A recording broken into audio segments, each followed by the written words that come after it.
Praise God. Kumusta yung mga umattend sa ating camp? Masaya pa ba kayo hanggang ngayon? Masaya pa? Grabe, parang kanina puro war game yung pinag-usapan nyo. Ha? Yung iba, nagakiang-kiang na paglakad. Ang iba, parakras, kung ano-ano. Pero, ang saya talaga, no? Ang saya. Praise the Lord. Yung mga hindi nakasama sa camp, sabi mo sa kanila, next time, ha? Hindi ka mawawala. Because you miss a lot, no? Ang sayang. Kasi si Lord, may mga special work si God dyan, ano? May mga word si Lord doon, special word sa camp na yon.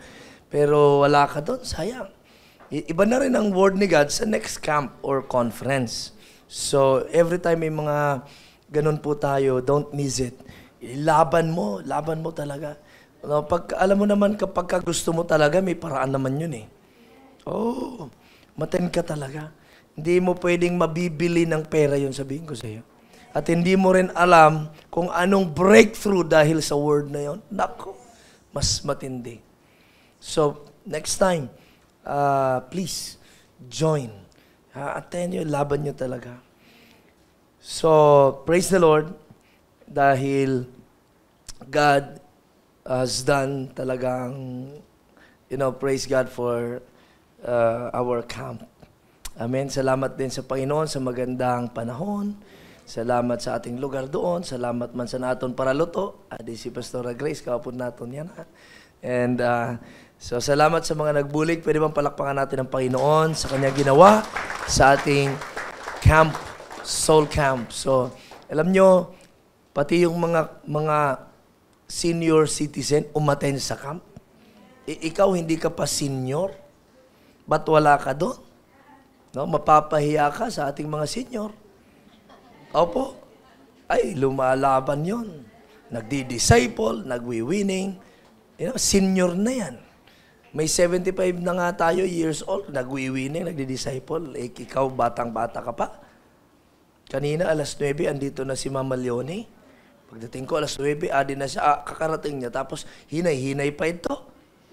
Hinay-hinay pa, pero hindi na late. Ikaw, bilis-bilis mo na. Late ka pa. Sabi na, shame on you. Pag sa kanta, hinay-hinay pa siya kasi inaayos yung elevator. Nasa maintenance yung elevator kanina. So, akit lang siya, hagdanan. Pero alas 9, adi na siya. Hinay-hinay pala na. Lalo kung tuloy-tuloy na nito. Yung mga senior natin. Kaya, bata ka pa, dapat mas lalong tindihan natin, mga kapatid. Hindi na kita pwedeng magpaluya-luya yan na panahon. Amen? So, ganda nitong series natin. It's all about connected. And mostly yung inclination natin dito is dun sa ating social media, paano natin ginagamit yung ating mga accounts or Facebook accounts or YouTube. Kasi ito na ang buhay ngayon eh. Kaya, praise God, yung ating series ay it's more on didasin na bagay. Okay? Pero pwede naman itong ma-apply sa ibang bagay. Hindi lang naman sa ating mga social medias or online, but even sa ating daily living kahit saan. And for Sunday, we talk about create your profile. Ibig sabihin nun, na ikaw ay isang anak ng Diyos, dapat nakikita sa profile mo that you're a child of God. Dapat you must be proud that I'm a Christian, I'm a child of God. Sino ditong nakalagay mo sa imo account or yung profile mo na Kristiyano ako, anak ako ni Lord? Dapat ganun. I have a relationship with Jesus. Tapos yung picture mo, dapat halata na Christian ka. Amen ba yun? Create your profile. Ayusin mo yun. Yung iba kasi ayaw magpahalatang Christian. No? Naaalo. Pero amin na sindan makaaralo. Ikaw, pag naalo ka na Kristiyano ka, makaaralo ka. Ha? Nabati niyo ako? Sino din palo-alo?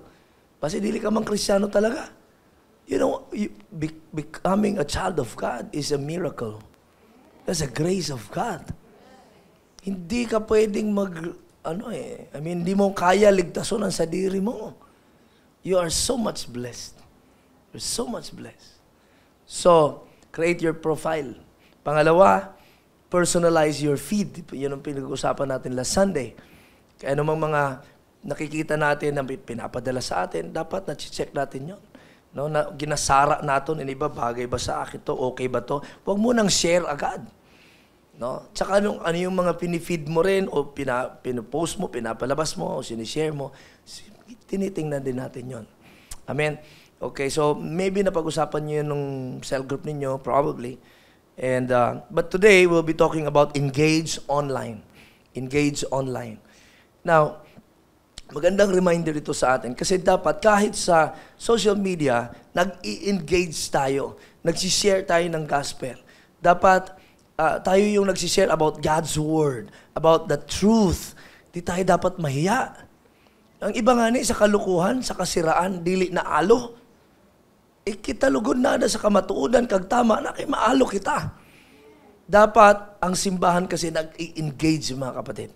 Dapat conqueror tayo. That is why Paul said, we are more than conquerors. Kasi ang simbahan talaga, ang anak ni Lord, conqueror. Kung hindi ka mag-i-engage dyan, baka ikaw yung ma-conquer.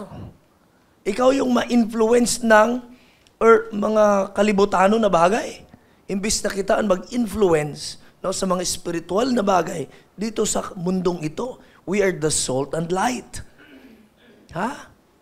Wala na iba pa naging tawag na salt and light. Only the believers, only the Son of God, the children of God. Tayo lang. Tayo lang. Kita ang kinahanglan sa mundo. Sa iyo katabi mo, ikaw ang kailangan. Wala na iba pa. So kung di kita mag-ilaw, brown out kita, ano mangyari? Kita na lang ang inaasahan sa pagbabago ng ating lugar, ating bansa, pagligtas ng mga kaluluwa, yung mga anak ni Lord.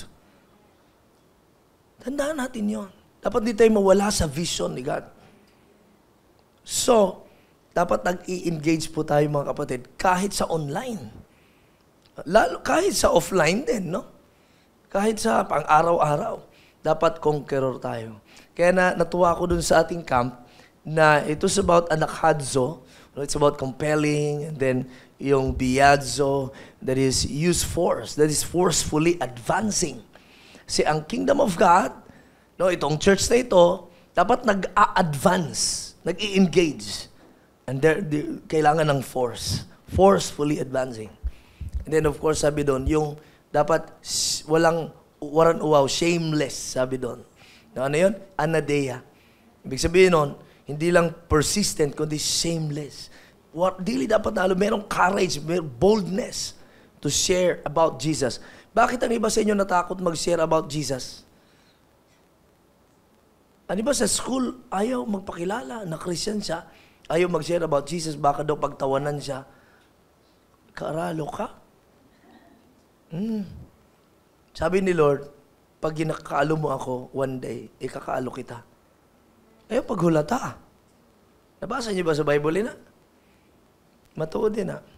So, mga kapatid, ang simbahan ay conquerors. That is why he said, upon this rock, I will build my church. Ano yung church yun? Ecclesia in Greek word. Ecclesia is galing sa word na grupo ng mga Romano. Ang Roman ay nagko-conquer. Ang tawag sa kanila, ecclesia, a group of conquerors.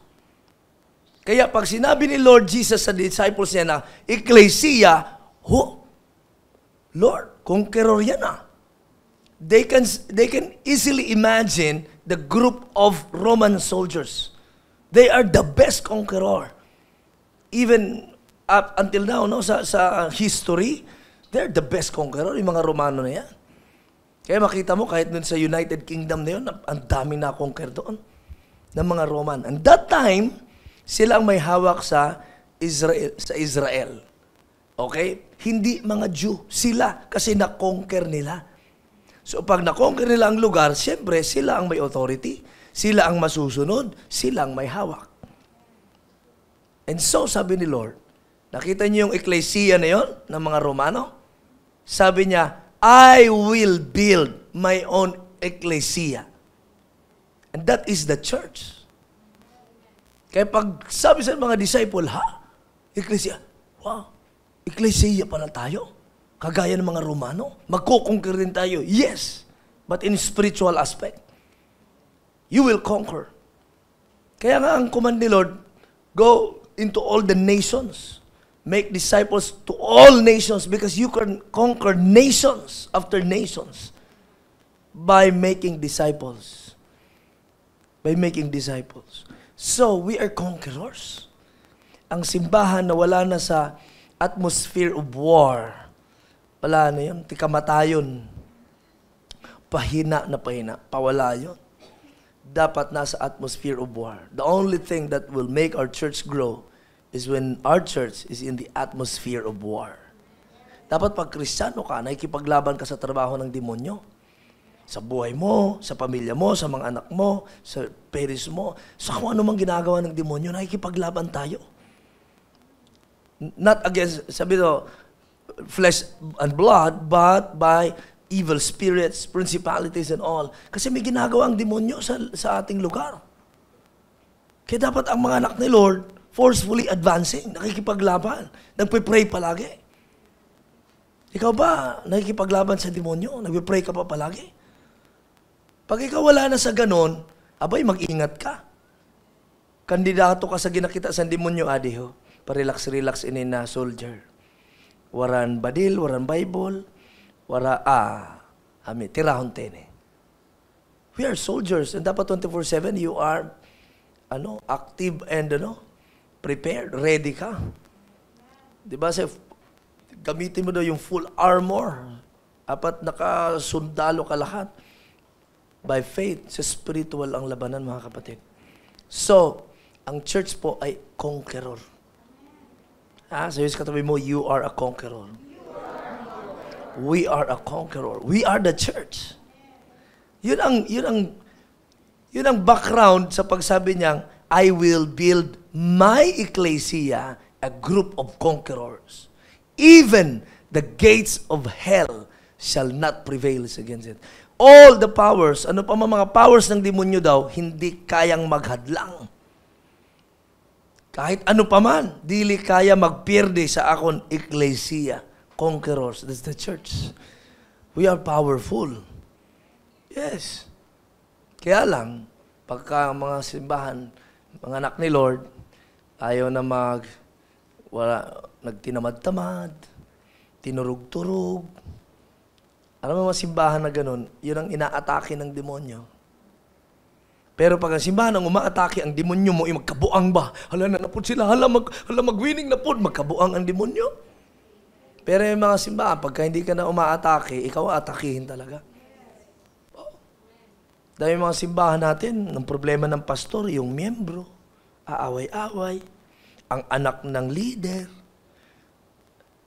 tapos yung worship leader, binuntis ng drummer. Ganun ang problema sa simbahan, mga kapatid. Common po yun. Because yung mga musikero natin minsan, hindi marunong makipaglaban. Hindi sila nagpipray. Hindi rin sila nagwi-winning ng mga kaluluwa. Gusto nila tumugtog. Ay. Sa katabi mo, hindi pwede yan. Dapat matutunan natin, hindi ang pagtugtog, hindi pagkanta, hindi pagsayaw. Dapat yung pag-pray, pagdi-devotion, tsaka pag-win ng kaluluwa. Harvest. Harvest souls. Kaya tawag sa atin, soul harvest. Kaya ikaw, pag sabi mong taga-soul harvest ka, andito ka. Mahiya ka pag hindi ka marunong mag-harvest ng soul. Sabihin mo sa leader mo pagkatapos dito, o kaya bukas, o kaya this week, Kuya, kakahiya ako. Taga-soul harvest ako. Gusto ko dito. Pero hindi ako marunong mag-harvest ng soul. Turuan mo ako. Magpaturo ka. Pag hindi ka marunong, magpaturo ka. Gets? O kablitan mo katakin? Yeah? Magpaturo ka. Anong silbi natin? Magkadi kita magpatugnaw? Magkadi ka para tumurog? Dito ka na sa iyo balay tumurog. Makinano gali kita. Nagburulag na kita sa ni. The church has to advance the kingdom of God. Di pwedeng Kristiyano ka, di ka maaari mag-share ng gospel. Anong klaseng Kristiyano ka? Baka hindi ka ligtas. If you know that you are saved, paano ka na saved? Aber, you know how to explain. O bakit, kung alam mong ligtas ka, paano ka naligtas, Aber? Prove it. Asan yung versikulo mo? Sabi ng verse, sabi ng ganito, ito yun. John 3:16, John 1:12, John 14:6. Sabi mo, may proof ka, di ba? I-share mo yun. Kung hindi ka marunong, magtaka ka, baka hindi ka saved. O takot ka lang. Tanong, bakit takot ka naman? Mga kapatid, ang problema, bakit hindi tayo nakapag-conquer? Because yung heart mo talaga hindi pa na-conquer totally ni Lord eh. Ito yung pinaka-problema natin. Yung iba gusto sumama, mag-conquer din ako, yes, yes. Pero sigurado ka ba yung heart mo na-invade na ni Lord? Ito ang problema ng mga Christians natin ngayon. Gustong mag-serve, gustong mag-conquer, pero yung heart hindi naman binigay wholeheartedly, fully to Jesus. Yeah. Kaya tingnan nyo, ang iba sa inyo, minsan, okay na sana. Asan naman siya? Kasi hindi wholehearted. Hindi lahat na-invade. Hindi lahat sinurrender kay Lord. Our God is a conqueror. And the first thing na gagawin dapat is to conquer your heart. To invade your heart. Siya dapat ang hari. Kaya ang Romano, pag nag-invade, sila ang may authority. Pag nag-invade sila, sila ang masusunod. Tanong ko, kung si Jesus nag-invade sa puso mo, kung si Jesus ay king sa buhay mo, siya ba talaga sinusunod mo? Magandang tanong. If Jesus is your king, sino sinusunod mo? Ikaw o siya? Tanongin mo sarili mo. Alam mo yun. Alam mo yun. So, magpa-invade ka muna, kapatid. That's the reason wala ka talagang passion mag-conquer. Kahit sumama ka pa, wala kang power. Why? Ayaw mo nga, hindi ka pa naman nagpa-conquer kay Lord. Di mo naman sinurrender to. Anong power mo mag-conquer doon? Disobedient ka rin. Nagets nyo to? Sana maintindihan. Ang una dapat, pag naging simbahan ka, conqueror ka, dapat na-conquer muna ang puso mo. Dapat si Jesus ang may hawak sa'yo. Siya masusunod. He is your master. He is your king. Yun. Invade na ang puso mo. Now, ang kagandahan ganito, yung background na yun, na pagsabi niya in this church, upon this work, I build my church, ang isip ng mga soldier, ng mga disciples agad, yung mga Romano, na ang Roman, pag nag-conquer, gumaganda ang lugar. Yun yung alam nila, at parang sinasabi din ni Lord, nakita niyo yung mga Romano, ecclesia na yun? Nakita niyo yung ecclesia nila? Roman soldiers, yung mga grupo na yun, ng mga conqueror, nagko-conquer palagi ang Romans. Ganon sila. They're conquerors. Pag conqueror, dapat may kino-conquer ka palagi. If you stop conquering, you're not a conqueror anymore. Yan ang simbahan. Nakita nyo yun? Ang Roman, ganito. Pag na-conquer nila ang lugar, pinapaganda agad nila ang lugar. Halimbawa, may isang lugar, pangit, korap yung mga leaders. Grabe, ang tagal na dito, walang nangyayari. Korap eh. Pag na-conquer ng Romano yan, gaganda yon. Ang una nilang ipapagawa, yung mga kalsada, yung mga kamino. Papasimento nila yon. Kasi gusto nila may access palagi. Gusto nila lapos-lapos in nila. Kaya huyot nila. Kasi may agihan eh. Yun ang pinapayos nila. Napansin nyo ba na si Paul nakagawa ng tawag doon missionary journey?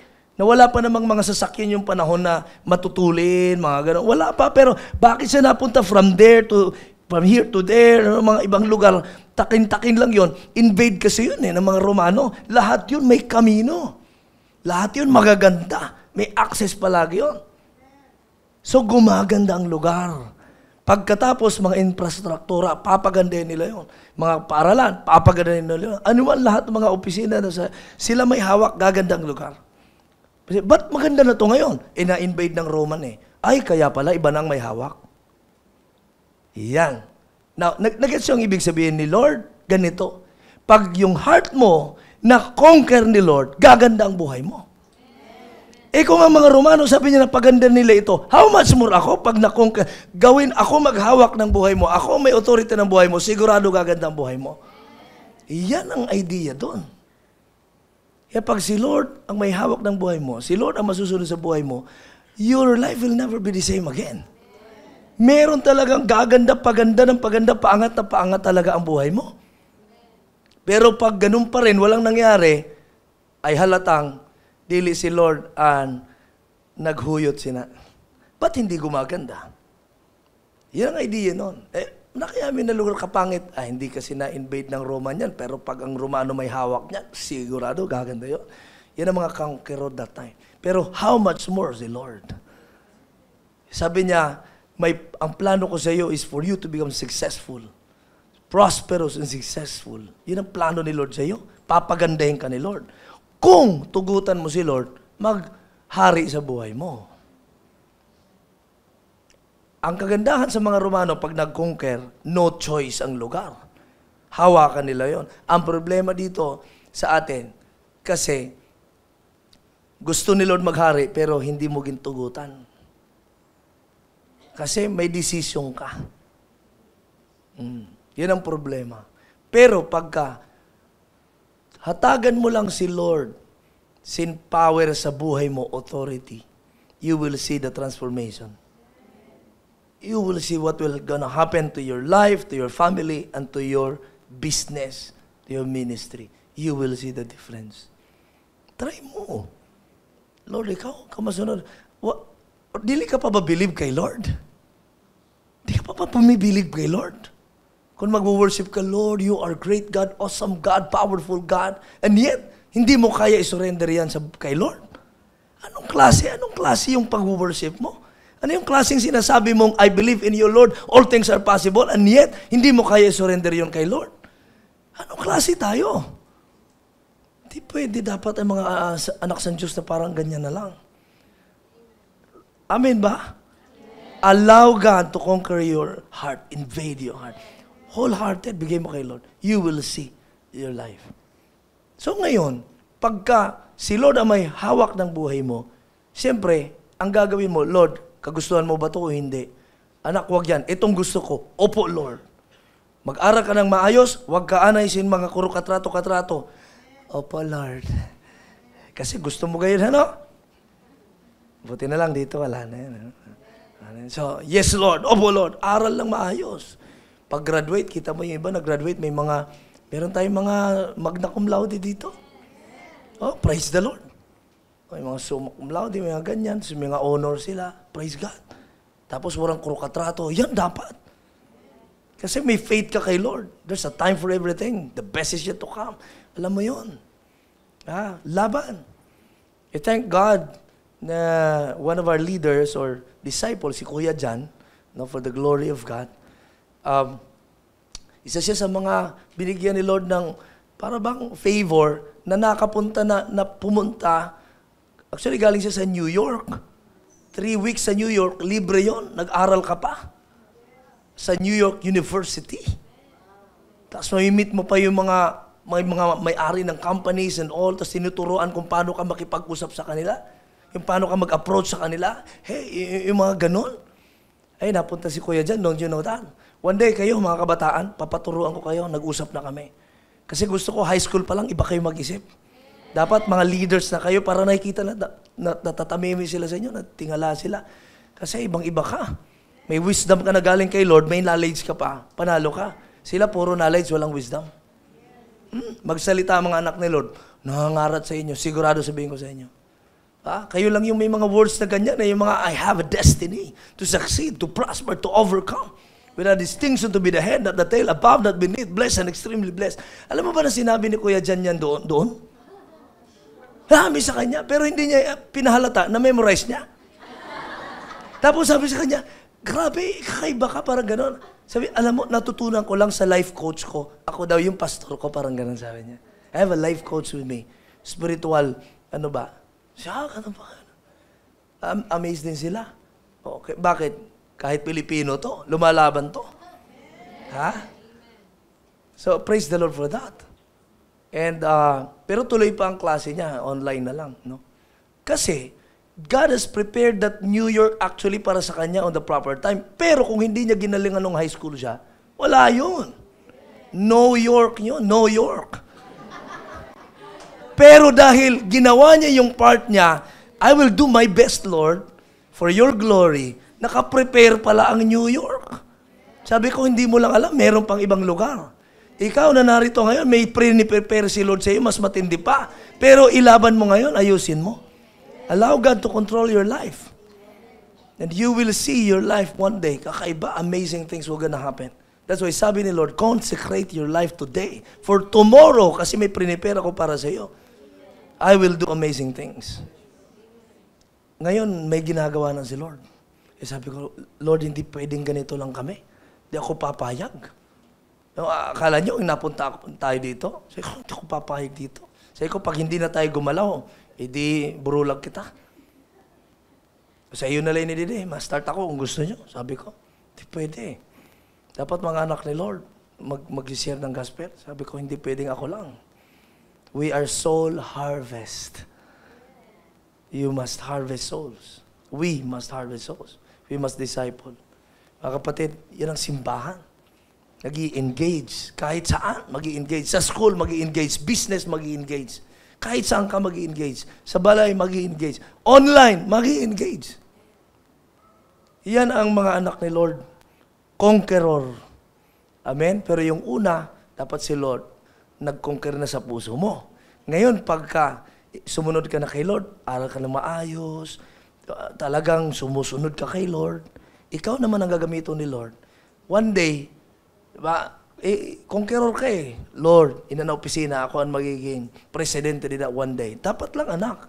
You must be the head, not the tail, above, not beneath. That's dili na, ginhimo-himo naton. Nasa Bible po yun. Sabi nila, dapat ganun ka.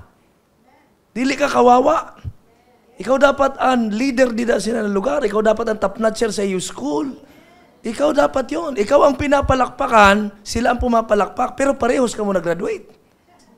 Anong gusto mo? Ikaw tagapalakpak o ikaw ang palakpakan? Dapat ikaw ang palakpakan. Tawagin natin ang ating cum laude. Palakpak sila. Pero parehas ka mo nag-graduate. You have a distinction. Yan ang tawag doon. Distinction. Parehas ka mo nag-graduate, pero ikaw ang pinalakpakan, sila pumapalakpak. Kasama ka pa sa history. Sa katabi mo, we are a history maker. Dapat ganon tayo mga kapatid, ha? Mabanaw tayo. Hindi kita pwede magpapirdi sa demonyo, pirdi na siya daan. Mas takot ang demonyo sa Diyos natin. Nakinahadlok kita. The one who is in you is greater than the one who is in the world. Hindi tayo dapat matakot. You have to fight. So, alam nyo, kung hindi kita lumaban, mamamatay ka pa rin. One day, time will come, mamamatay ka. Don't waste your time. Mas maya na lang may pinaglaban tayo ngayon. Mas makita ng mga anak mo, si dad nakipaglaban para sa amin, nakipaglaban para sa pamilya, nakipaglaban. Because your family is talagang, dapat ipaglaban mo yan eh. Ang iyo pag-asawahan, ipaglaban mo. Ang demonyo gusto magsira, mag-destroy, magburulag. Pero your family is, talagang kailangan ipaglaban yon. Ha? So, ganun din ang ating lugar, ang Masbate. Dapat maligtas ang mga tao dito. Alam nyo, ikaw, ina-invade ka na ni Lord. Pag ikaw na ang barangay captain, hindi ka korap. Diba? Hindi ka kurakot. Ano mangyayari sa barangay? Siyempre, gaganda. Pag ikaw ang mayor sa isang lugar, O, hindi maganda, hindi ka korap. Dili ka sugarol. Dili ka parabulang. Iba ka talaga. Saka gusto mo maganda, maayos. You're like, more than pa sa mga Romano. Mga Romans, pinapaganda nga How much more dapat yung mga anak ni Lord. So, you will really make a difference. Okay? Damon bulong. Maayos lahat. Pag ikaw ang principal, gagandaan mo eskwelahan. Pag ikaw ang superintendent, ibang-iba ang mangyayari sa mga eskwelahan. Dahil anak ka ni Lord, may favor ka ni God, may power ka, may holiness ka, kakaiba yun. Kaya you will see transformation will gonna happen. So ang idea noon ganito, pag ang lugar daw dapat may church ni Lord, may ecclesia ni Jesus, dapat sabi ni Lord, gumaganda din ang lugar. Kaya pagka walang nangyari, ibig sabihin, walang ginawa ang simbahan. Pag walang mangyaring maganda sa Masbate, walang ginawa ang simbahan. Tulog. Sa bahay ninyo, dahil ikaw ay Kristiyano na, gaganda yun. Gaganda yun. Aangat yung buhay ninyo kasi andyan ka na. Ang gagawin mo lang, magpa-invade ka lang talaga kay Lord. Allow God to be the King in your life. Tsaka, huwag ka matakot. And don't stop. Fight for your family. Fight for your family. So, this is how we engage. And let's open our Bible to the book of Colossians chapter 3, verse 12 to 15. Kasi ito po ang ating series nasa book of Colossians. So the whole month, nasa book of Colossians po tayo. Alright? Now, ano ang dapat natin gawin? Paano natin mag-engage, especially sa online? Kasi yun yung isang naglagay tayo ng mga applications doon. Sabi dito, since God chose you to be the holy people He loves. Ganda nun, no? Dili ba ka mo nagandahan sina? Since God chose you. Sabi sa katabi mo, pinili ka. Ano naman kung pinili, pastor? Wala ka bang idea sa pinili? Hindi ka pinilit, ha? Pinili ka. Ang Diyos pa ang nagpili, magkakamali? Parang ganito yan. Gusto mong bumakal ng sapatos, right? Meron kang pera. Para bang, itong 10,000 pesos, gusto kong bumili ng magandang sapatos talaga, na gusto ko. Kumadto ka sa mall, sinuyod mo lahat ng mga shoe, store ng sapatos, lahat. Pinuntahan mo, Adidas, Nike, kasi pumipili ka. Nagets na to? Ngayon, lahat dito, pukang wala akong nagustuhan na. Dito kaya, ito, gusto ko to, Under Armour. Okay, sige nga. Ito, may bersikulo, maganda to. Ito yung gusto ko. So, among the best, yun yung pinili mo. Ikaw pinili sa Diyos. Sabihin sa katabi mo, you are the best. Among the best. Nag-gets nyo na to? You are not an accident. You are the best.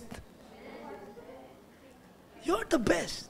Kaya sabi pa ni Lord kay Gideon, you are a mighty warrior. Sabi niya, ako, pulpul kami. Pulpul ako. Ako pa pinakapulpul. Ako ang mighty warrior. Kasi pinili ka. He chose you to be the holy people He loves. So, He chose you. Pangalawa, He loves you.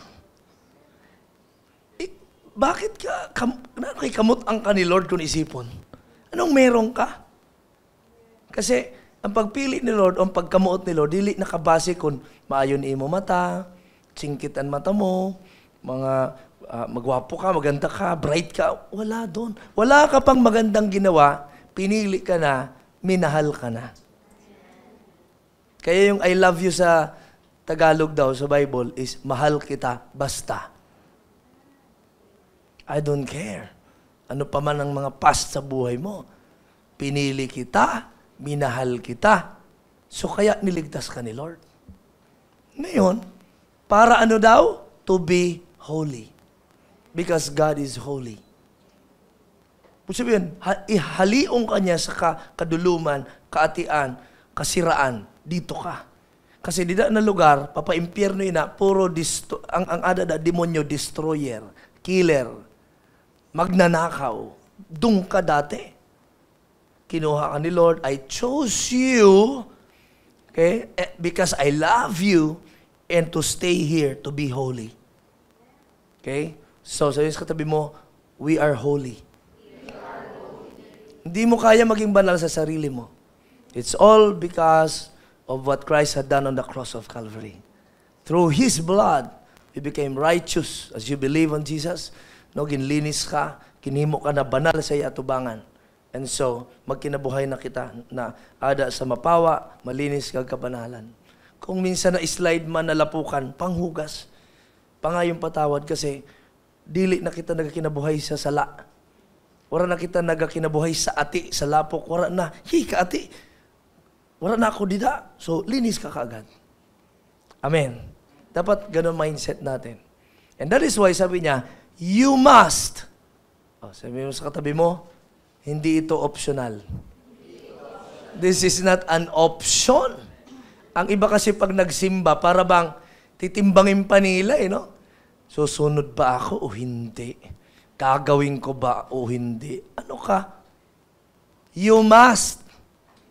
If you believe that you're a child of God, you must clothe yourselves. Isuot mo daw ito. Ha? Anong isusuot? Tender-hearted, mercy, kindness, humility, gentleness, and patience. Okay? Now, ito maganda to. Pastor, kay masulot pa na may bado mang kami daan. May bado naman kami. Yan ang problema. Alam niyo bang iba, kasi ang idea na, meron ka daw suot dati na maati. Kasi halik kita sa dark. Halik kita sa darkness. Halik kita sa kasalaan. So, maation kita. No? Sino din sa iyo, sito nagkanam ka mo sa war game, grabing balas mo, ati-ati ka, may mga lapok pa. Pero pag balik mo dito sa gabi, kay may, o sa hapon, kay Gosin session, ginsulutan mo na para dili makita. Adi, may jacket ako. Diba? So, hindi na halata. Uy, grabe, malinis ka na bro ah. Di nila alam, grabe ati sa sulod. Kaya lang pag nakikabuho mo, Brad, grabe, kabaho-baho mo man, pero malinis-linis ka man. Kasi, yung dati na suot, yung labahan, ginsuunan lang. Alam mo, ang context niyan, nasa verse 1 to 3 or 4, sabi doon, now that you are saved, set your mind on things above. Yan ang context niyan. Sige na, sundan mo na lang ako, no? Verse 1 on the chapter, yan ang context.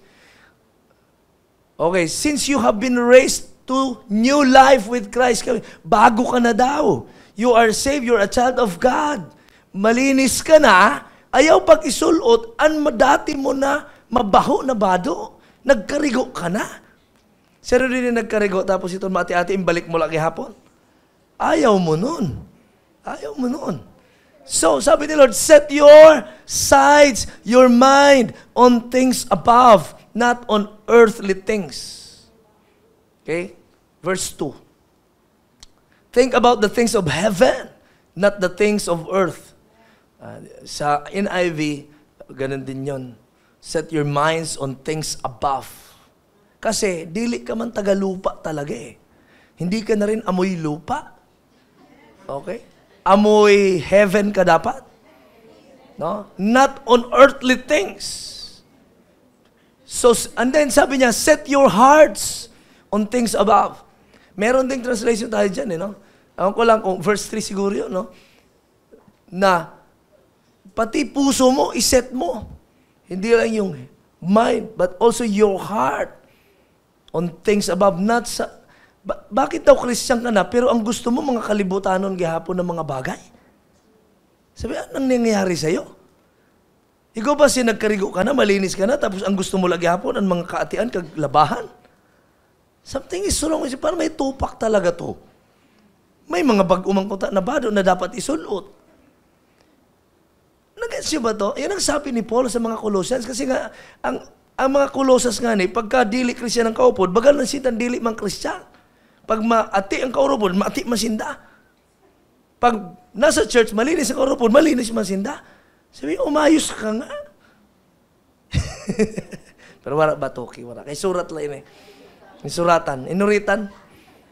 Sabi, nangyari sa'yo? Set your mind on kay Lord na, sa maganda, sa malinis, sa matahong. Ayaw sa mga palukuloko. Ayaw sa mga kalukuhan. Irino, matukal lagi hapon. Bulang ko na. Kalibutan na bagay na. Nakindi ka naghali dida. Or, basic manggayad, wala ka pa makrisyan. Wala mo ginsurenderan mo buhay kay Lord. Ba't andong ka pa rin? Pero pwede namang nakaalis na sa Egypt, na sa wilderness, pero ang isip sa mga Israelita, yung pagkaon pa rin sa Ehipto. Kaya lang, di na sinda kabalik sa Egypt. Andun sila sa wilderness. Nagwa-wild, kaya wilderness. Di ba? Nagwa-wild sila because they are disobedient people. And that is why hindi sila nakapasok sa promised land. Doon sila, ikot-ikot sila. Kadalapit-lapit lang sa promised land, but it took them 40 years doon. Na waran usad ka tuig, abot na sinda. 40 years, why? Disobedient. Kaya gusto mo bang mag 40 years, ganun pa rin buhay mo? Hirap ka pa rin? It's up to you. That's a choice. But if you want to follow God and follow your leader, sabi, Joshua, take the lead. Patay na si Moses. Go to promised land. Yung sumama na naniwala, next generation lang. The rest ng mga may edad, naniwala sa 10 spies. Hindi natin kaya. Grabe na kasi ang corruption sa ating lugar. Walang kwenta yun. Din sinda, nagkamaratay sinda sa wilderness. Namatay sila sa kahirapan. Sana may maniwala dito sa inyo. Let's go and take and conquer this land, Masbate. May magandang mangyari sa Masbate pagka gumalaw lang ang simbahan. Lahat kayo isi-send out one day. Lahat ng mga barangay kayo ang nagko-conquer. Bro, sa iyo ang Kawayan. Di ba taga-Kawayan ka? Nursery. Pero kamo ito mga taga-nursery dito. Isad lang na taga-nursery dito, kaya mo i-conquer yun. Kaya mo sunugon nila.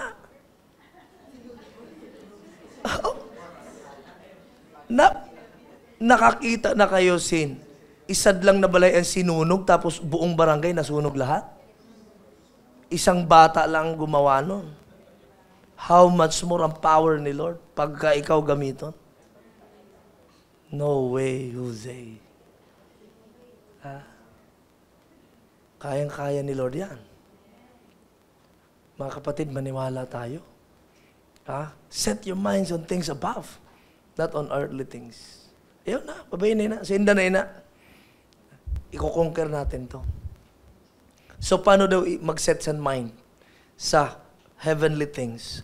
First, you have to take off or put to death. Therefore, yung mga dating bagay sa buhay mo. So, this is intentional. Put to death. Therefore, whatever belongs to your earthly nature, ano daw? Sexual immorality. Give up mo na yan. Yung mga chicks mo, give up na, tabi na. May asawa ka na, may mahanap ka pang iba. Kristyano ka ba talaga? Di ba? Give up mo na daw yan. Patayain na. Ayaw, magpataya ito na babae, ha? Ihali na ito. I-block mo na siya. Huwag mo na siyang i-text o kung ano pa man. Amen. O kaya kung ikaw babae, may asawa naman ito, naman kayo maila ka pa. Ang dami mga wrong relationships ngayon eh. Sexual immorality, tawag nun, impurity. Lust, evil desires, and greed, which is idolatry. Alam mo yung greed? Pagka greedy ka sa kwarta, yung magpasiguro, dapat kwarta. That is idolatry. Because your money becomes your idol. Yun ang magkokontrol sa'yo. Put to death Kaya tayo po ay tinuturuan ng generosity sa church. Because that's the only way to kill greediness in your life. How many Christians today, kahit tithes, ayaw magbigay? Hindi ba greedy yun? Greedy yun. Ako magpa-disciple sa akin, pagkaganyan, ayaw mo magpa-disciple talaga. Ayaw mo sumunod kay Lord. Hindi mo pwede ako maloko, sabihin mong, hindi ka greedy, hindi mo kaya magbigay ng tithes. You are a greedy person. You are idolater. You have to put to death. Wala, hindi ka magamit ni Lord. Sabihin, hindi siya hari sa buhay mo. Wala. Kaya powerless Christian. Ang dami. Ang dami. Siguro nangarap na naman kami na si Pastor Chet. Wala ako mayawa eh. In-empower ako ng Holy Spirit, mga kapatid. Para kamukadlok sila. Oh? Hindi. Kasi hindi pwede yung mga ayusun tanay ni.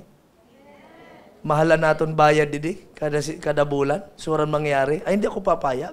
Kahit ikaw negosyante, hindi ka papayag. We paid a lot. We sacrifice a lot.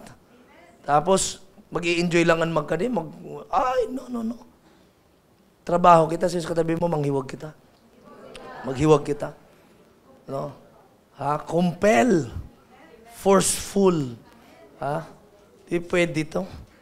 Tama na ang paluya-luya. Amen? Okay ka mo sila?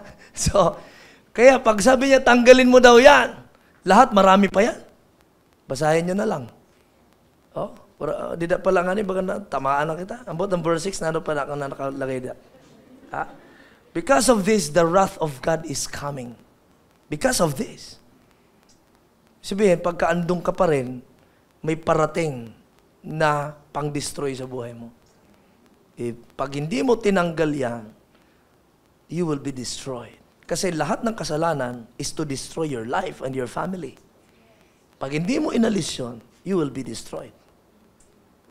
Okay? Malinaw yan. So, pagdating ng verse 12, sabi niya, put on, clothe yourselves. Pero kung wala kang tinanggal, yung ibang Christian, ayaw magtanggal ng, kasi, kaganda niya, sayang naman, sayang, gumastos na ako sa iya sa pira ka tuig. Diba? Sayang sang gastos ko, kumbayaan ko pa siya. Diba? Nagpara sigarilyo na ako sinapulo ka tuig, sayang sana akong gastos pag sigarilyo kumbayaan ko. Diba? Yung mga ganong kaisipan. So, ayaw tanggalin. So, ang gusto niya, isuot na lang yung bago, pero hindi niya tinanggal ang luma. Pero mabaho-baho gyapon siya. Napansin niyo ba, minsan amoy mo pa rin ng sigarilyo eh. Kahit sabihin niya, Christian ako. Pero ang baba, grabe, tumitom na. Sunog. Sabi niya, Christian daw siya kasi hindi tinanggal yung luma. Ay, ang ganda ng sulat ni Pablo, mga kapatid. Yan, no? So, clothe yourselves. Holiness yun. Tender mercy, kindness, humility, gentleness, and patience. Actually, ang i-share ko muna una sa inyo, yung pinakita ni Lord sa akin kanina, para at least may ma-share galing sa ating mga devotion. So, una, sabihin mo sa katabi mo, choose to be holy. Kasi ang sabi ni Lord, you must. You must. So, si Lord nga, pinili ka rin, na kahit adto ka sa kaatian, ginkamot ang kahit lulong ka sa droga o bisyo. Can you imagine that? He chose to love you. He chose to... Pinili ka talaga ni Lord eh. Oh, can you imagine that? So tayo naman, you choose mo rin to be holy. It's a decision. So wherever you go, choose to be holy. Pagpunta mo sa mall, choose to be holy. Ayaw pagpangawat dito. Pagkat mo sa CR sa mall, buhusan mo. Sa katabi mo, choose to be holy. Or else, mahuli ka sa camera. Dakop ka. Nano? Pura ka nagbuhos, tabi. O baka hindi ka nagbayad. That is holiness. We are a blessing. Kaya pag sulod mo sa CR ka, ate-ate masani, linisan mo. Because you are a blessing. Sa katabi mo, you are a blessing. Linisan mo. Pagkatapos umihi ka, tapos buhusan mo. Pagpasok ka linis-linis. You're a blessing. Di tayo worldly mag-isip. Grabe man yan, kati-ati. Bahal na siya. Tapos, kaya na, wala nga dito buhusi kanina. Di ko man buhusan. Maisip. Tauhan. That's earthly. Parang hindi Christian mag-isip. Ha? Lalo na sa barko. Pag economy ka. Inan maihi ka baga ng mga...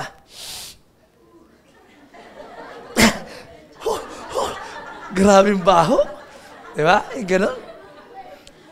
Naranasan ko po yun. Kaya doon ako tinira ni Lord na, anak, you are a blessing. Linisan mo. Diyos, linis laki ako. Linis.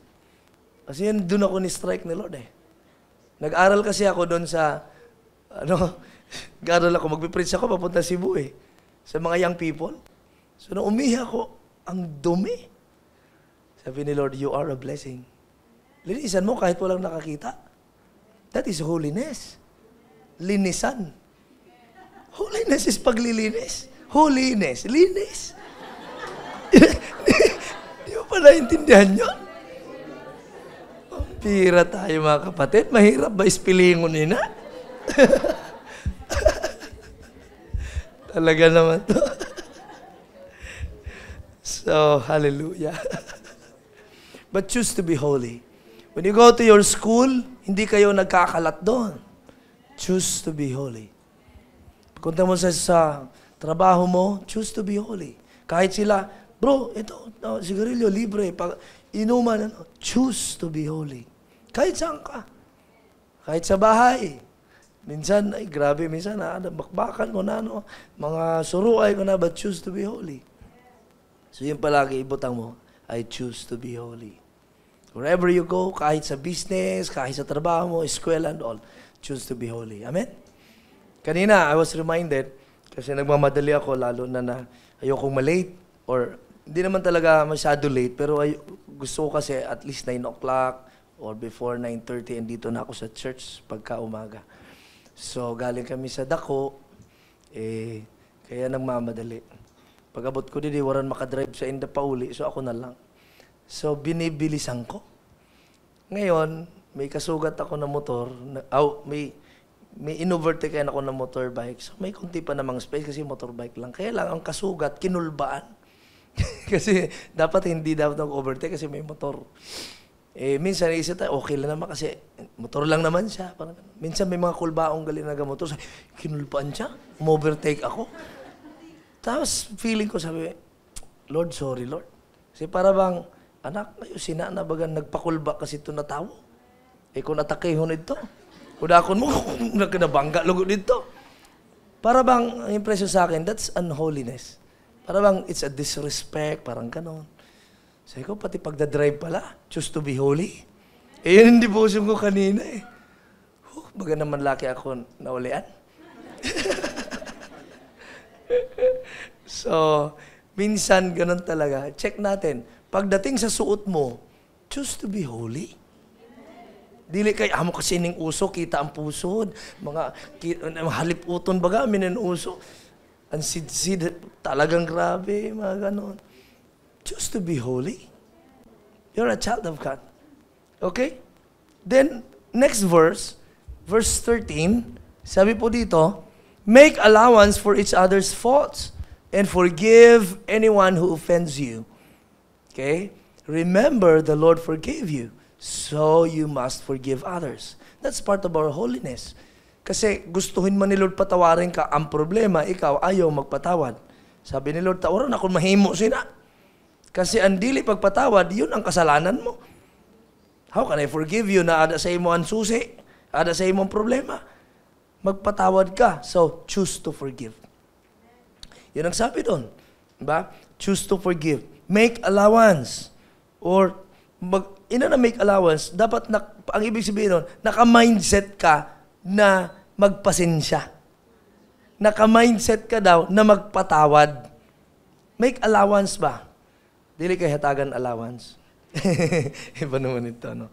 Pero, igwasin pasensya per me, mag-overlook sa mga offense and forgive anyone who offends you.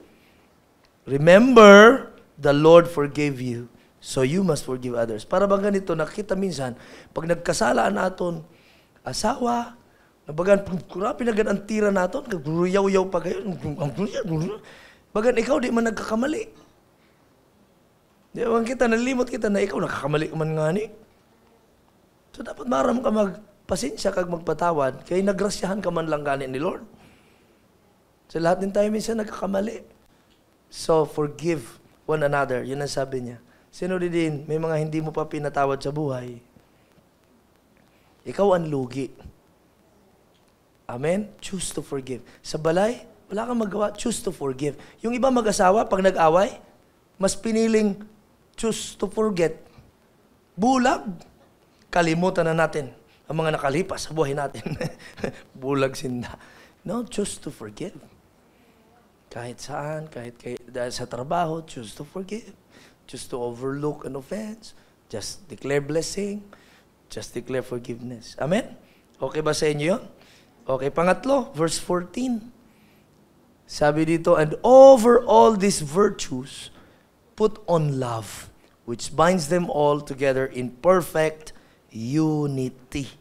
So above all, clothe yourselves with love. So choose to love. Sige, katabi mo, choose to love. Which binds all together in perfect unity. Gusto mo daw ng magandang relasyon, perfect harmony, okay, good relationship or unity sa bahay, sa church, kung kahit saan man, put on love. Isuot mo daw ang love. Sa aton pa, may hubaong ka na kaurit, kabadli, no, mga puot at galit, put to death. Then put on love. Ang problema, pastor, di mo lang aram ang ginhimo sa akon. Kaya dili ako makapatawad sa iya. Kay masakit-sakit pa gayon.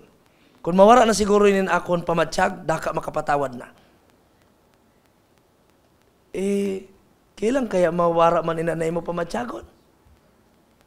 Kung makalimutan ko, tadi mo naman na makalimutan. Ang mali, that's a worldly mindset, no? Sa Christian ganito, choose to forgive kahit nasaktan ka pa. Choose to forgive. Pag pinorgive mo na siya, dun makita mo yung healing power ni Lord. Hindi naman sa makalimutan, pero yung sakit, naaayos ba? Ay, wala na. Kahit makita siya, wala na. So you declare forgiveness kahit masakit sa loob mo. Lord, I choose to forgive. I will obey you, Lord. I choose to forgive. That's for your own good. At saka sa mga anak mo, sa pamilya mo, choose to forgive. Ang problema sa mga Pinoy, ganito, kilala mi na mga inanang kapamilya nato, namin na, ayaw kami pakikayusin na. Aram nyo, ang lula niyo, grabe, ginkuha ninda, ang duta san lula niyo. Pati lahi sa mga apo, ginapasa na dapat maurit kita sila kay may ginhimo ang mga lolo sila sa panahon. Yan ang mga Pinoy kasi minsan eh. May ganun ba sa pamilya ninyo? Mapapakinggan mo minsan yan. Yung kaaway ni Papa mo, pati ikaw gusto, ayaw siya na, kaaway ko yun ha. Papa talaga? Bagang bata? Oh. So choose to forgive. Choose to love even your enemies.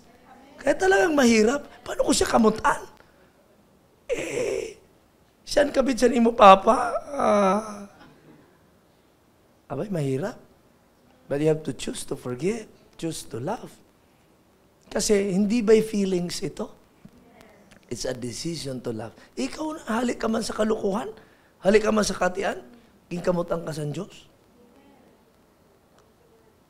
Amen. So, isa ito. Ganda.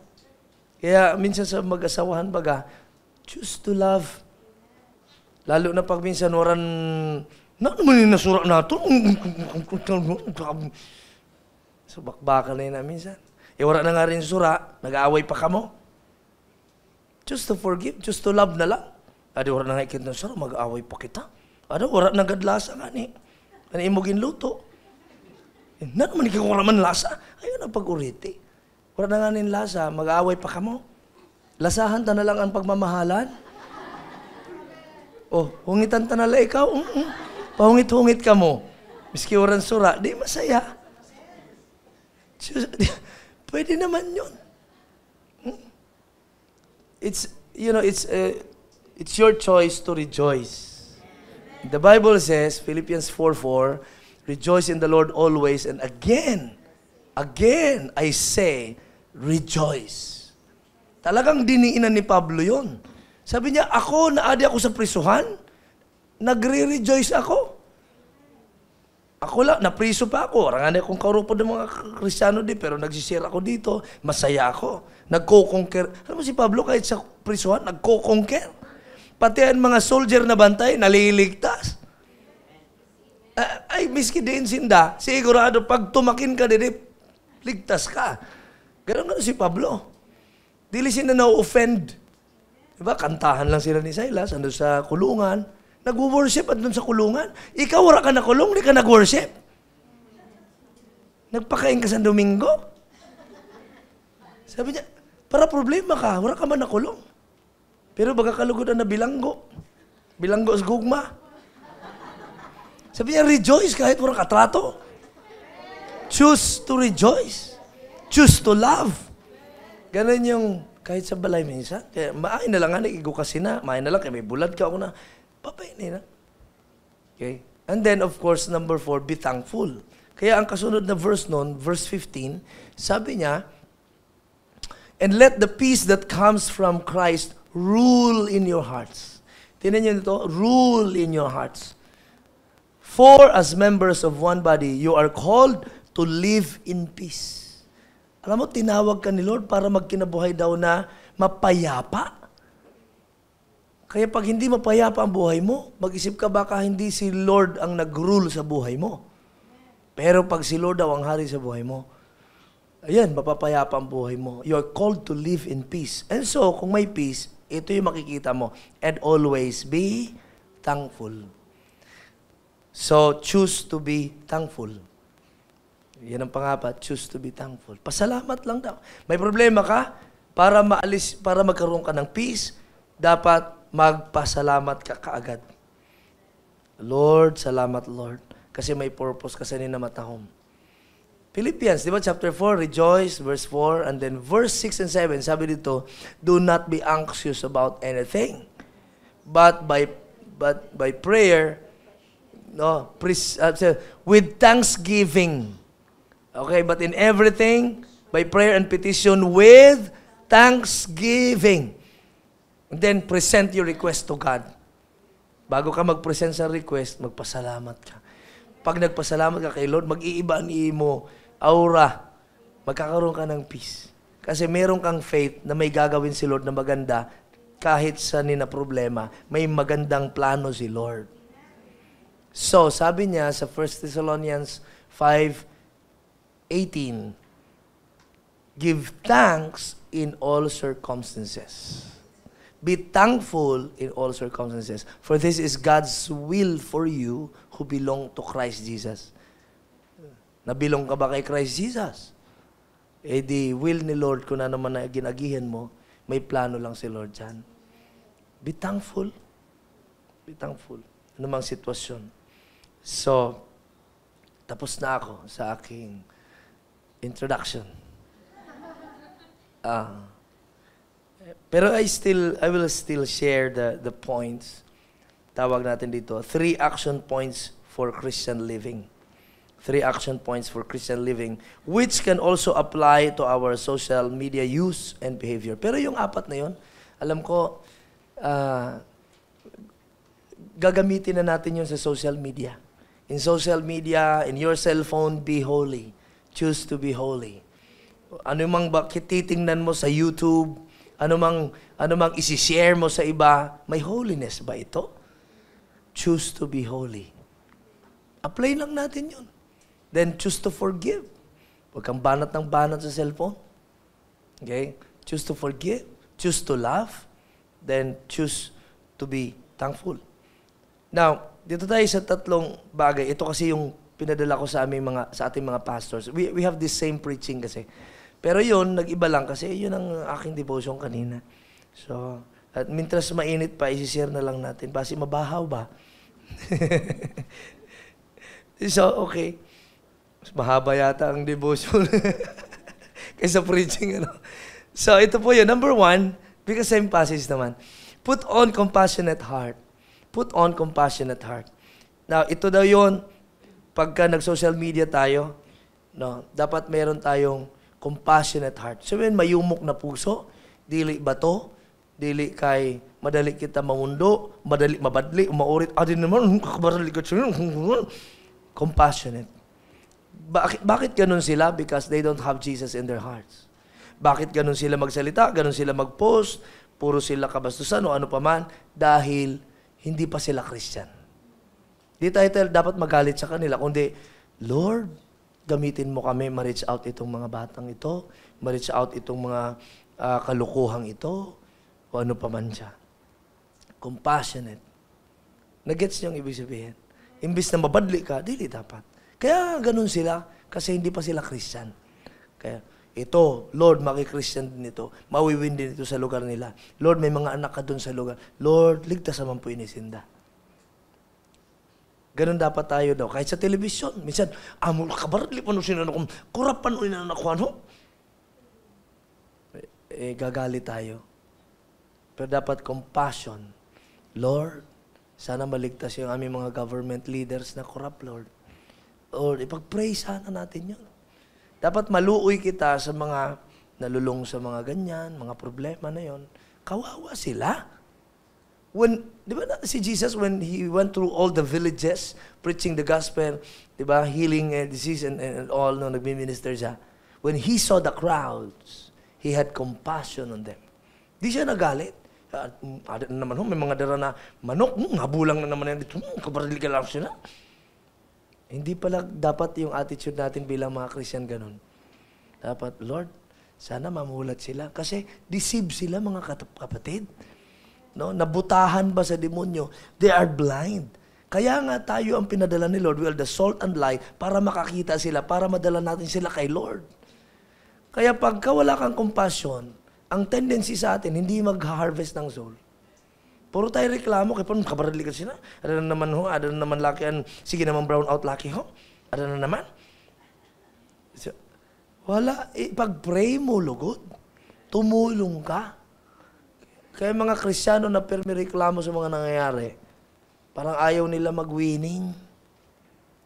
Pero yung may compassion, Lord, ayuso pa Panginoon namon lugar. We pray for our leaders, we pray for our mayors, we pray for our governors. Ipag-pray natin. Kaya kamo, sumama naman sa ating prayer. No? Meron tayong Monday to Thursday, alas 6 ang aga pa alas 7. Pumili kayo ng araw. Kung gusto mo, oro adlawon mo. Ay, bilib nga na ako sa tuwan mga gurang, mga devoto baga, alas 4 sa aga, nagatalibod, may bit-bit pa.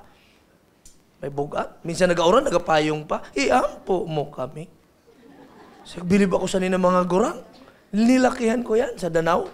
Pag alas 4 sa naga, ada na nasinda. Iampo mo kami. Aram-aram na yate. Taga-Danau yan eh. Magkatubang kami siya ng balay.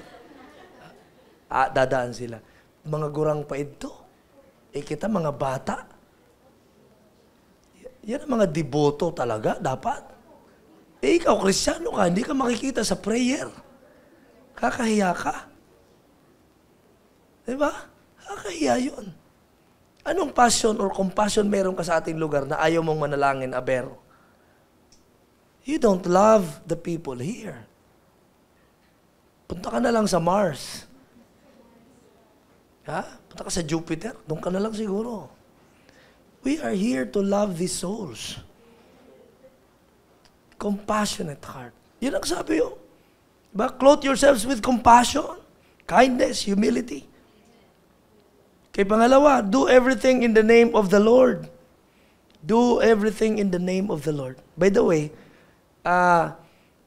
meron tayong prayer walk every Saturday morning. Kaya lang, ngayong Saturday, meron tayong sports fest.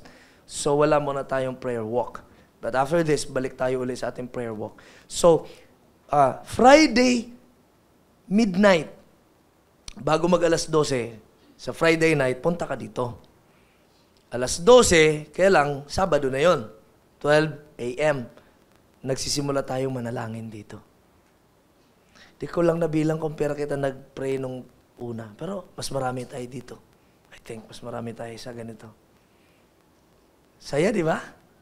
Sarap. Nag-prayer po kami dito. Saya. Pag 3 o'clock, nag-stop kami, nag-break, kape-kape. Pag 3:30, baba kami, nag-ikot na kami. Nag-prayer walk po tayo. Mga schools na yun, naikutan natin yan. Pati mga na Kapitolyo, City Hall, pinag-pray po natin yun. So we're doing that now. Eh, si Kuya Popoy nakasama, praise the Lord. Kasi may pulis kita nakarupo.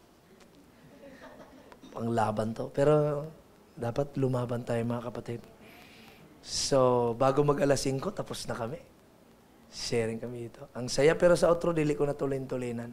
Ako pa doon sa kapray ko, kasi ako nag-gauna. Sa kapray ko, medyo bumibili siguro ako. Hindi ko napapansin. Kasi katulin-tulin man. Next time, pagdating natin sa mga schools, ang ginagawa po talaga namin dati, nag-i-stop and we pray. Hard. Lord. Liligtas ka ng mga kabataan. So, ikot po tayo, ganun. Papunta sa Osmeña. Tayo. Join kayo. Join kayo. You will see the power. You will see miracles. So, dapat meron tayong compassionate heart. Alam mo, kung wala ka nun, dapat nga mag-pray ka, mag-join ka. Kasi as you pray, magdi-develop sa'yo ng compassion. It's a choice.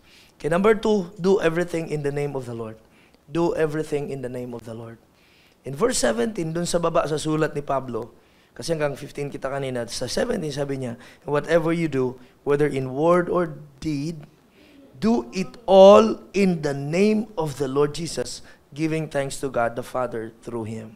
Kaya anumang ginagawa mo daw sa buhay, maging sa social media, be sure na do it in the name of the Lord. Para bang, ito ba to glorify God? Ini ba malilipay si Lord pagka gin-post ko ini?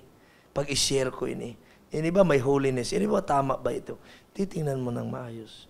Do everything in the name of the Lord for His glory. And then pangatlo, be gracious when you post or comment.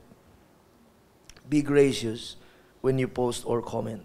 Doon naman sa baba sa sulat ni Paul sa atin, sa Colossians, chapter 4, verse 5 and 6. Sabi doon, be wise in the way you act. Kahit sa mga ipopost mo daw, be wise kasi kahit sa mga share mo. Why? Dahil merong mga outsiders na tumitingin, hindi lang mga Christian. Buti kung Christian, may intindihan ka. Ito na naman, ang kapatalan naman yung ano. Paano kung mga hindi Christian? Di ba Christian to? Ba't ganyan to mag-share? Ba't bastos siya? Di ba Christian to? Di ba taga Soul Harvest yan? Naku po, nadamay pa kami. Oo. Toward outsiders, make the most of every opportunity. Pag nag-post ka daw, that is an opportunity to share the gospel. Pag nag-post ka, that is an opportunity to bless people, lalo na ang mga outsiders. So it's time, i-share mo, ito yung ginawa ni Lord sa buhay ko. God is so good, di ba? Ganon. So opportunity yon, don't waste time. Then verse 6, sabi na, let your conversation be always full of grace, seasoned with salt, so that you may know how to answer everyone. So, sa ating social media, kahit malayo pa kung saan-saan sila, pwede kayong magkaroon ng conversation. Yan ang power nito ngayon eh. May connection tayo, kaya nga connected yung series natin. Kasi kahit saan sa buong mundo, pwede kang makonect. Kahit sa mga hindi mo kilalang tao, na-connect ka. Kaya mag-ingat. Ito yun, mag-ingat. Kasi pwede kang makonect. So, let your conversation be always may grasya perme. Ayos itong pagparauritan mo. May nakita ko yung bang, ito gali ko no, nakabaligya na, or na, mga ganun. Tapos, hindi man lang nagbayad sa akon sa utang. Nilagay sa Facebook. Nakakita kayo mga ganung mga postings minsan? Nung nalaman ko yun, Christian pala. Tapos, ito gali na ginapabati, kaupod man lang sa simbahan. Sabi ko, pampira naman to. Hindi na lang pinuntahan, saka kinausap. Ano ba sa'yo? Minsan sugod sina, nakabakal nga ni sa cellphone, wala kabayad saan utang sa akon. Sino daw ini? Dinamay mo pang iba. Wag doon. Ha? Ayaw pag-irog sila ng mga worldly styles. Iba tayo mga kapatid. Seasoned with salt. Alam niyo yung seasoned with salt? Yung may lasa daw. Masarap ba? Para bang ganito?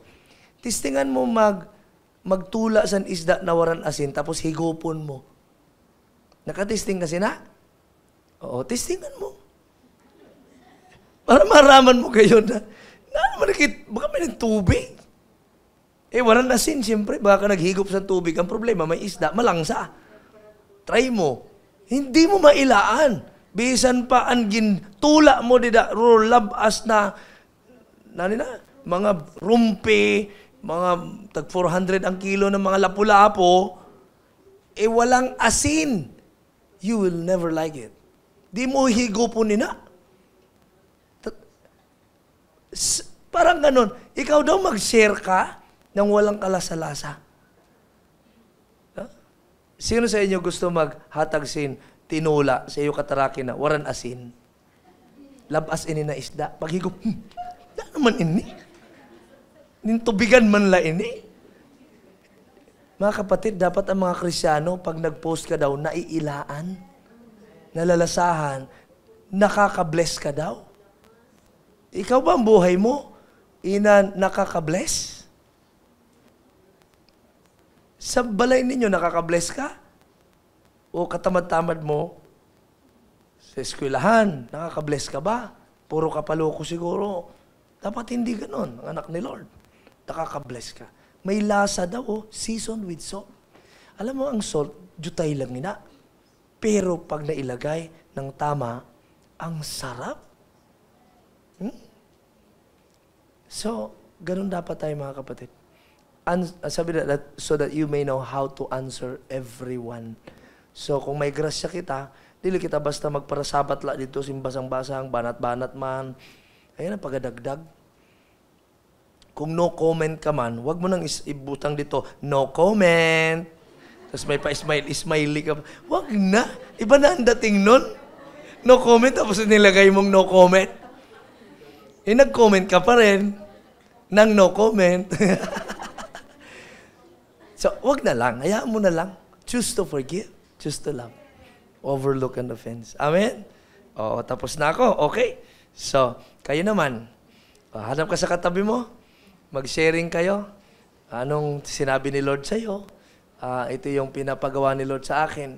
Halimbawa, ganito. Ito yung mga questions. Pwede mong in light of your faith in God, which online activity or platform is most challenging for you? What do you think you should do about it starting today? Pwedeng ganon. O kaya, halimbawa, how did you create, post, or comment on social media this week? Ano kayang ginawa mo sa social media? What did you learn sa ating mga pinag-aralan ngayon? Then, how will you begin to practice it? Okay? So, pwedeng ganon. What do you think you should do about it starting today? Ano kaya or by God's grace, which of the 3 points would you, or kahit saang points na yun, kasi 4 na yun, may 4, may 3, to live out this week. Asan doon? Yung choose to be holy ba? Doon ang sabi ni Lord sa iyo, choose to love, choose to forgive.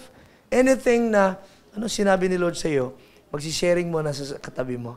Share mo na kayo. Alam mo, ito yung sinabi sa akin ni Lord ngayon. Ito yung dapat kong ayusin, baguhin, maging sa social media. And then you pray for one another bago tayo magtapos. Okay?